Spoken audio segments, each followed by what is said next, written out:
कहां से आया है वो जान। जीव गति में तो तू ये भी नहीं पहचान पा रहा मैं कहां से आया हूं, और ब्रह्म गति में आके तू अपने आप को कर्ता मान बैठता है, अभिमानी मान बैठता है और उसी में उलझ जाता है। अब जीव यानी भोक्ता और ब्रह्म यानी कर्ता, इन दोनों से परे जो पार ब्रह्म अवस्था है, जो अकर्ता है, वहां पहुंचना है। क्योंकि ब्रह्म ज्ञानी भी मुक्ति प्राप्त नहीं कर सकते, वो कर्तापन उनमें हमेशा रहेगा। जितने भी ब्रह्म ज्ञानी हुए आप देखो उनका इतिहास उठा के, उनमें कूट कूट के अहंकार भरा हुआ है। ब्रह्म ज्ञानी आपस में लड़ते हैं, ब्रह्म ज्ञानी एक दूसरे को श्राप दे देते हैं। देखो ब्रह्म ज्ञानियों का हाल, पढ़ो जरा वेद पुराण, लग जाएगा पता।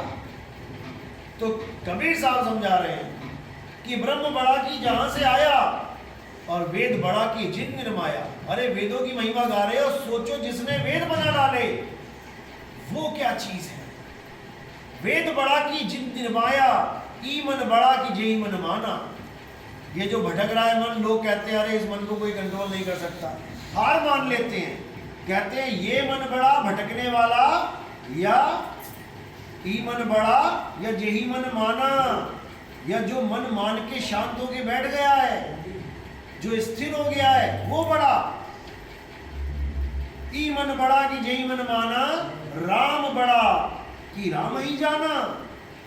अरे तुम उस राम को बड़ा मान बैठे हो जो दीवारों पे लिखा जा रहा है रा और मां, जो उसको पढ़ रहा है, उसको लिख रहा है, उसको बोल रहा है, उसको समझ रहा है। सोचो वो कितना बड़ा है।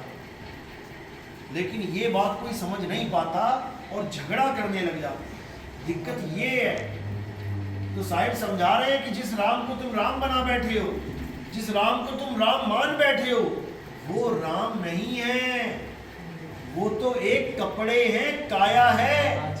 आदमी और औरत की काया ही कपड़े हैं। हे अर्जुन, हम और तुम शरीर नहीं है, शरीर तो हमारे कपड़े हैं। हम कपड़ों से भिन्न आत्मा है। कपड़ों का जन्म होता है, कपड़ों की मृत्यु होती है।